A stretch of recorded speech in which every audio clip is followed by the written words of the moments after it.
Vamos lá, pessoal, dando continuidade aí à aula de Direito Penal Militar. Vamos verificar agora, né, as excludentes da ilicitude ou excludentes da antijuridicidade. Vimos na aula passada que para ser crime o fato tem que ser típico e antijurídico, ou típico e ilícito. Já vimos o que é típico, tipicidade, e o que é antijuridicidade. Já estudamos em todos esses conceitos. Acontece que em algumas situações, embora a conduta ela se amolde perfeitamente à descrição típica, aquela conduta não será criminosa, não será considerada crime, porque vai haver uma das causas legais de exclusão da ilicitude. Existem causas supralegais. Não está no edital, mas nós vamos só fazer uma abordagem rapidamente para vocês saberem que tem, né? Mas vai ter a incidência de uma das causas legais de exclusão da ilicitude. Uma das 5 causas de exclusão da ilicitude. Aí o aluno já para, né? Como assim 5? Como assim 5? Todo mundo sabe que as causas excludentes da ilicitude são 4. Legítima defesa, estado de necessidade, estrito cumprimento do dever legal e exercício regular de direito. Vamos ver cada uma delas. Como assim 5?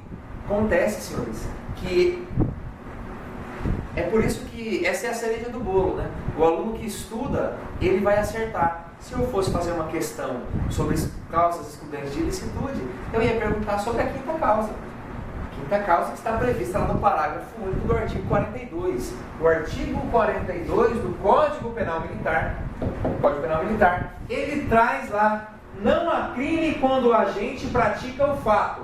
Aí tem os seus incisos. Primeiro inciso, legítima defesa. Segundo, estado de necessidade. Terceiro, estrito cumprimento do dever legal. Quarto, exercício regular de direito. E o parágrafo único, uso de violência para compelir subordinado ao cumprimento do dever. No direito penal militar existem 5 causas. Aí parte da doutrina diz que o uso dessa violência, uma parte diz que seria um estado de necessidade e outra parte diz que seria ali um estrito cumprimento do dever legal. Mas é uma causa excludente da ilicitude. Claro que nós vamos estudar agora, saber quando que pode usar violência. Não é chegar e meter o chicote lá no subordinado. Não é assim. Existem umas causas específicas, né, umas condições específicas que a própria lei penal traz lá. E quando nós falamos, essas são as causas legais, né, legais de exclusão da ilicitude. É supralegal. Supralegal, por exemplo, nós temos lá consentimento do ofendido. Né? Alguns doutrinadores dizem que o consentimento do ofendido não se aplica na legislação castrense. Mas vamos lá, vamos ser razoáveis. Vamos dizer que tem um policial militar que é tatuador. Aí ele vai fazer uma tatuagem no outro policial. Essa tatuagem ela vai gerar uma lesão corporal. É razoável considerar como crime aquele tatuador que faz uma tatuagem no outro policial militar como crime militar? Não é razoável. Seria aí um exemplo de uma causa supralegal de exclusão da ilicitude. Mas vamos lá então, para as causas legais. Né? Como lá na aula de Direito Penal, nós não estudamos a fundo a exclusão da ilicitude porque não está no edital. Mas está no edital lá a questão da putatividade, né? Então, a legítima defesa putativa, a questão do estrito cumprimento do dever legal putativo e tal. Então, nós demos lá uma pincelada, né, uma relembrada. Nós vamos ver cada um. Né? Então, lá, legítima defesa. A legítima defesa é quando alguém, né, quem usando dos meios moderados e necessários, repele injusta agressão a direito seu ou de outrem. Ou seja, alguém utiliza-se dos meios moderados para repelir uma agressão injusta, sua ou de outrem. É claro, senhores, que da mesma forma que no direito penal comum, existe um excesso. Alguém vem me agredir com socos e eu dou 47 tiros de pistola nessa pessoa para repelir essa injusta agressão. É o chamado excesso punível. Nós não vamos entrar muito no mérito do excesso punível, porque também não está no edital. Né? Mas, aqui fala, é necessário que se use os meios moderados e necessários. Naturalmente, senhores, se uma policial militar de 48 quilos, né, armado lá de pistola, está para ser agredida com socos por um homem, né, de 110 quilos, 1,98 m, e ela desfere lá 2 tiros de calibre 40 para conter aquela agressão, é o meio necessário que ela tinha. Ela só tinha aquele meio como proteção. Então essa é a legítima defesa. Acontece, senhores, que no Código Penal, ele traz, quando fala de excesso, uma situação interessante. É a situação do excesso excusável. Excesso excusável. Olha só. Até coloquei aqui, ó. O parágrafo único do artigo 45, porque o 42 ele traz lá quais são as causas legais. Depois, cada artigo, ele vai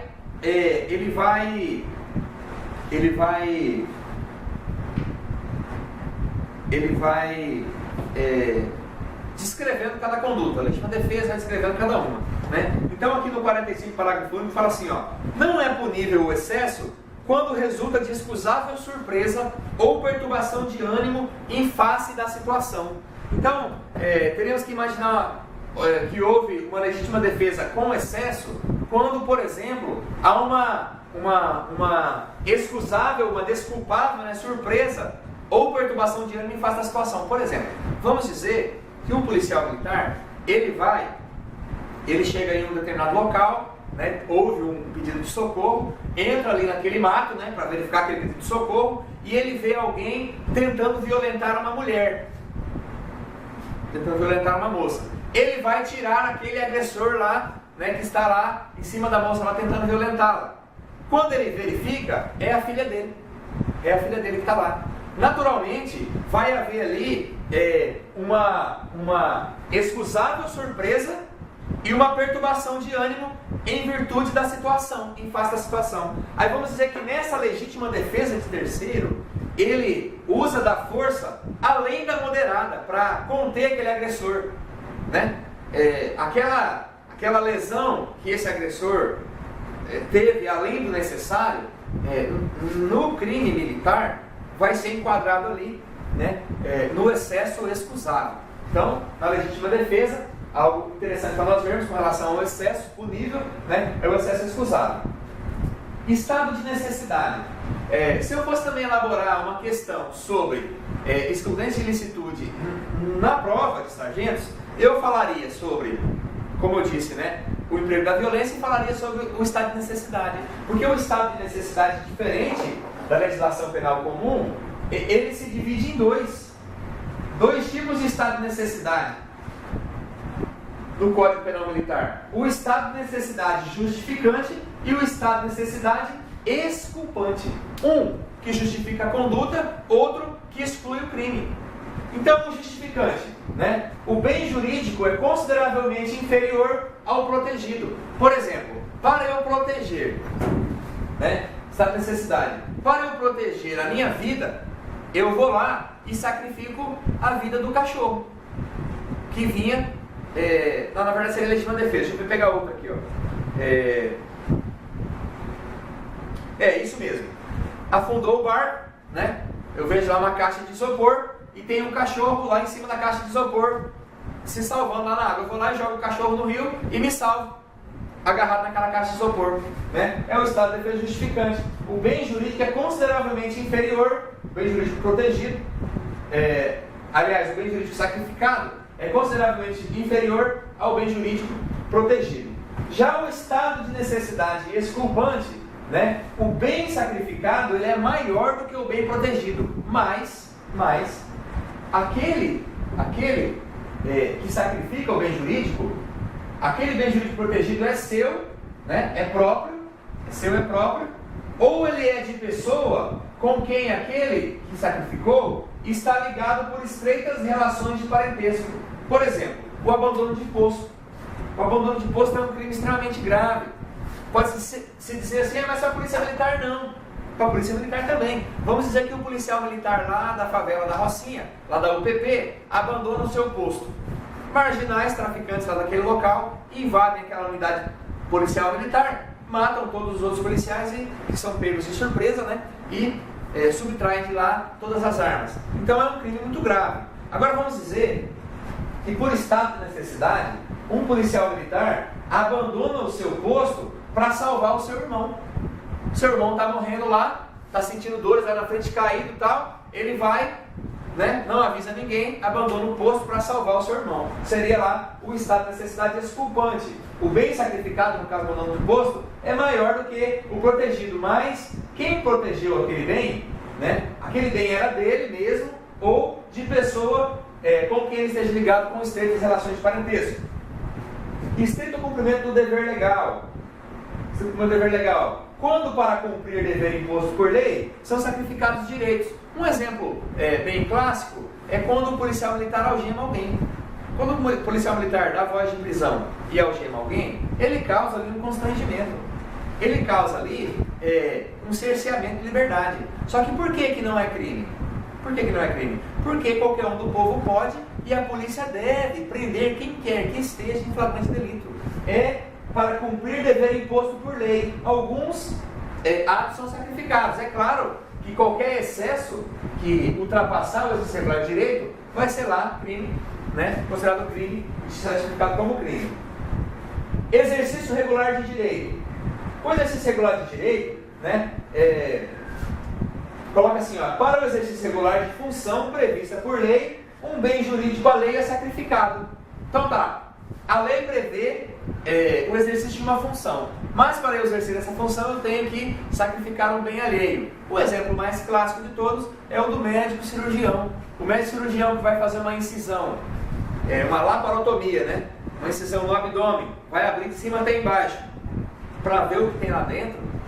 Para fazer uma cirurgia de apêndice, né? Apendicite que está inflamado, ou no caso de um ferimento por espalhamento de fogo e tal, ele vai causar uma lesão corporal grave quando ele fizer aquela incisão.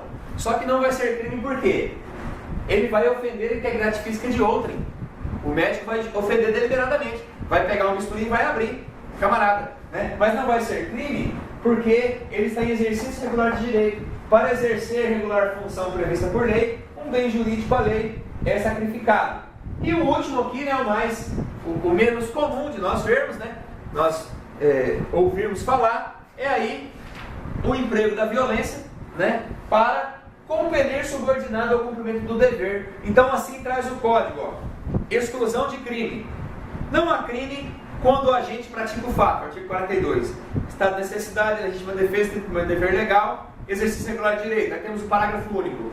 Não há igualmente crime quando o comandante de navio, aeronave ou praça de guerra, na iminência de perigo ou grave calamidade, compele os subalternos, por meios violentos, a executar serviços e manobras urgentes, para salvar a unidade ou salvar vidas, ou evitar o desânimo, o terror, a desordem, a rendição, a revolta ou o saque. Então, senhores, o uso da violência para compelir subordinado ao cumprimento do dever não pode ser utilizado por qualquer um. Eu sou superior, tenho subordinado lá, ele não quer cumprir o dever dele, vou pegar um chicote e dar uma chicotada? Não é assim. A norma é muito clara, ela fala lá, o comandante de navio, comandante de aeronave, militar naturalmente, né? Ou comandante de praça de guerra naquelas situações ali. Mas pode ser que o examinador decida verificar se o futuro sargento, né, candidato a sargento aí, fez um estudo minudente, um estudo cauteloso lá dessas situações. Pessoal, vamos lá rapidamente aqui para o próximo tópico, que é as espécies de pena. Espécies de pena. Nós vamos verificar na próxima aula pena principal, pena acessória e quais os tipos de pena podem ser aplicadas na legislação castrense. Fazer rapidamente um intervalo, voltamos na sequência aí com as espécies de pena.